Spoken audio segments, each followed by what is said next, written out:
2015년 9월 13일 전설의 시작이었습니다. 당시 아시아 선수 역대 최고 이적료였던 3천만 유로에 레버쿠젠을 떠나 토트넘 유니폼을 입은 청년은 토트넘의 얼굴이 됐습니다. 이후 스토리는 우리가 아는 대로인데요. 등번호 7번을 단 손흥민은 토트넘의 새로운 시대를 열었습니다. 377경기에 나서 148골 80도움을 기록했습니다. 바로 토트넘의 캡틴 손흥민 이야기인데요. 첫 시즌이었던 2015년도 시즌 다소 부침이 있었던 손흥민은 다음 해인 2016년도 시즌부터 맹활약을 펼쳤습니다. 해리 케인, 델레 알리, 에릭센과 함께 데스크라인을 구축한 손흥민은 특유의 빠른 스피드와 강력한 슈팅을 앞세워 토트넘 공격의 한 축을 담당했습니다. 2016년도 시즌부터 지난 시즌까지 7시즌 연속으로 두 자릿수 득점을 기록하며 맹활약을 펼쳤습니다. 1992년 EPL 출범 후 7시즌 연속 10골 이상을 넣은 선수는 단 11명에 불과합니다. 실로 엄청난 기록입니다. 마이클 오원, 웨인 루니, 프랭크 램파드, 세르히오 아게로, 티에리 앙리 등과 같은 레전드만 갖고 있는 기록입니다. 손흥민은 2021년도 시즌에는 역사까지 썼는데요. 23골을 터뜨리며 아시아 선수로는 최초로 득점왕을 거머쥐었습니다. 이영표 전 강원 대표가 인류가 달에 발을 들였던 것처럼 역사적인 사건이라고 했을 정도로 놀라운 사건이 이었습니다. 심지어 페널티킥 골 없이 모두 필드골로 엄청난 찬사가 쏟아졌습니다. 손흥민의 활약 속 토트넘은 중소클럽에서 벗어나 B클럽 반열에 올랐는데요. 토트넘은 2016년도 시즌 리그 준우승을 차지했고 2018년도 시즌에는 구단 역사상 최초로 유럽 챔피언스리그 결승 진출을 이뤄냈습니다. 당시에도 손흥민이 중심이었습니다.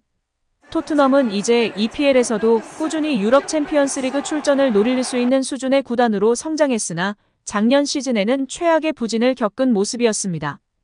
이에 몇몇 팬들은 토트넘은 B클럽이 아니다라며 조롱하기도 하는데요. 레비 회장의 만행으로 B클럽다운 면모를 보여주지 못하긴 했으나 2016년도 준우승, 2018년도 챔스 준우승 등을 통해 경쟁력 있는 팀이 된 것은 사실입니다. 여기에 대규모 경기장을 신설하는 등 시설적인 규모에서도 B클럽이 되었습니다.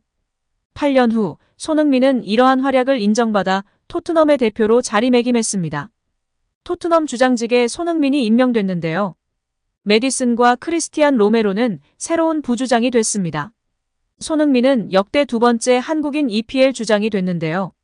손흥민에 앞서 EPL에서 가장 먼저 정식 주장으로 임명된 한국인은 박지성 전북 현대 테크니컬 디렉터입니다. 박 디렉터는 맨체스터 유나이티드를 떠나 이적한 퀸스파크 레인저스에서 2012년도 시즌 공식적으로 주장직을 맡았는데요. 그 이후 11년 만에 코리안 캡틴이 탄생한 것입니다. 손흥민은 이 거대한 팀의 주장이 되어 정말 영광이다. 큰 놀라움이고 매우 자랑스러운 순간이다. 나는 이미 모든 선수들에게 경기장 안과 밖 어디에서든 스스로가 주장이라는 책임감을 느껴야 한다고 말했다. 새로운 시즌이 다가오고 있고 이제 새로운 시작이다. 이 유니폼과 주장 완장을 위해 모든 걸 바칠 것이라고 주장이 된 소감과 각오를 전했습니다. 엔제 포스테코글루 감독 역시 손흥민은 이미 경기장 안팎에서 훌륭한 리더십을 보여줬다. 그렇기 때문에 우리 팀의 주장으로 매우 이상적인 선택이었다. 모두가 손흥민이 월드클래스라는 걸 알고 있고 이미 라커룸 내에서 엄청난 존경을 받고 있다. 손흥민은 팀 내에서 모든 그룹과 두루두루 어울린다. 단순히 인기가 있는 것이 아니라 손흥민은 토트넘과 한국 대표팀 주장으로서 많은 걸 성취했기 때문이라고 설명했는데요. 포스테코글루 감독은 일찌감치 손흥민의 리더십을 인정했습니다. 그는 손흥민과 함께 일할 날을 고대하고 있다라며 그는 진정한 리더의 자질을 보여주는 한 명의 선수라고 생각한다고 했습니다. 이어 내가 보기엔 그는 팀 전체의 통로 같다. 모든 그룹에 섞여 있는데 단순히 인기가 많아서 그런 것만은 아니라고 생각한다.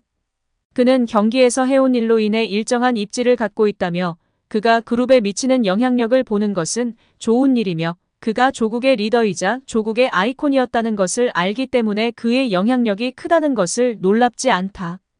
그는 선수들 사이에서 엄청난 존경을 받고 있다라고 했습니다. 최근 토트넘이 창단 141주년 기념 그래픽을 공개했는데 중심에는 단연 손흥민이 있었습니다. 손흥민은 케인, 로비 킨, 레들리 킹, 저메인 데포, 가레스 베일 등과 같은 선수와 어깨를 나란히 했습니다. 박지성에 이어 두 번째 EPL 아시안 주장이 되며 책임감을 더한 손흥민은 포스테코글루 감독의 공격축구 속 날개를 활짝 펴고 있는데요. 다시 한번 손흥민의 시대입니다. 우리 대한민국은 손흥민 보유국입니다. 우리는 손흥민 시대를 살고 있습니다. 손흥민이 잉글랜드 프로축구 프리미어리그 통산 4번째 이달의 선수에 선정됐습니다. 현지 매체는 손흥민에게 승리를 부르는 부적이라고 호평했는데요. EPL 사무국은 홈페이지를 통해 손흥민이 9월 이달의 선수로 뽑혔다고 발표했습니다. 손흥민의 개인 통산 4번째 이달의 선수상 수상입니다. 손흥민은 앞서 2016년 9월과 2017년 4월, 2020년 10월 세 차례 이달의 선수로 뽑힌 바 있는데요. 이번에 3년 만에 다시 수상했습니다. 손흥민은 토트넘이 치른 9월 4경기에서 6골을 폭발시키며 일찌감치 수상이 예상되었습니다.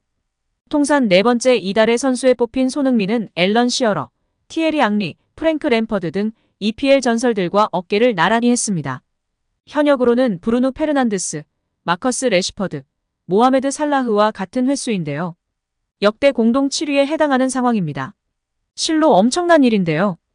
이에 손흥민 선수에 대한 재조명과 찬사가 끊이질 않고 있습니다.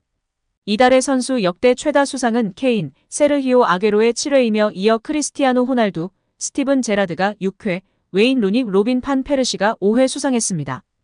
영국 매체 이브닝 스탠더드는 토트넘의 주장으로서 클럽을 이끌고 있는 손흥민이 지난달 제임스 매디슨에 이어 이달의 선수상을 수상했다며 손흥민은 벌리전에서 해트트릭을 기록했고 아스널을 상대로 골을 넣었습니다. 케인이 없는 클럽에서 승리의 부적 같은 선수가 됐다고 손흥민의 활약을 높이 평가했습니다. 토트넘의 엔지 포스테코글루 감독도 9월 이달의 감독으로 뽑혔는데요. 포스테코글루 감독은 지난 8월에 이어 2회 연속 이상을 수상했습니다. 부임 첫 달부터 2연속 이달의 감독상을 받은 건 2019년 위르겐 클롭 리버풀 감독 이후 처음인 상황입니다.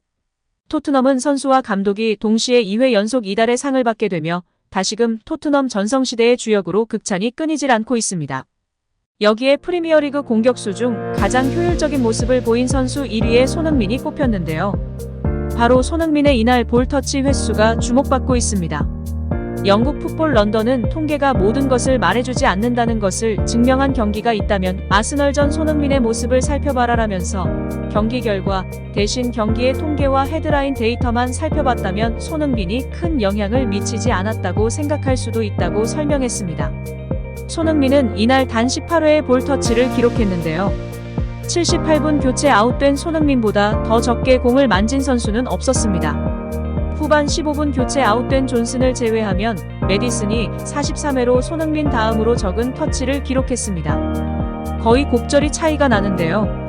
손흥민은 총 42번의 움직임을 가져가 17번의 성공을 거뒀습니다. 크로스는 없었고 드리블 시도도 없었는데요. 7번의 경합 과정에서 3번 승리했고 볼 리커버리는 0회, 볼을 빼앗긴 횟수는 2번이었습니다. 하지만 이러한 통계는 손흥민의 활약을 더욱 돋보이게 만들었는데요. 제한된 시간을 최대의 효율로 사용했기 때문입니다. 극한의 효율을 자랑했죠. 손흥민은 이날 18개의 터치 가운데 2개를 득점으로 연결했습니다. 슈팅은 총 3번을 기록했는데 그중 하나는 옆구무를 때리며 아쉬움을 삼켰습니다. 손흥민의 이날 기대 득점 값은 단 0.86이었습니다. 1골도 채되지 않는데 손흥민은 2골을 넣으며 다시금 손흥민 선수의 놀라운 골 결정력이 주목받고 있습니다. 전술적 움직임도 뛰어났는데요. 아스널은 후반 시작과 동시에 데클란 라이스를 대신해 조르지뉴를 투입했습니다. 이는 토트넘 선수들에게 좋은 먹잇감이 됐는데요. 조르지뉴는 유독 강한 압박에 취약한 모습을 종종 보여줬기 때문입니다.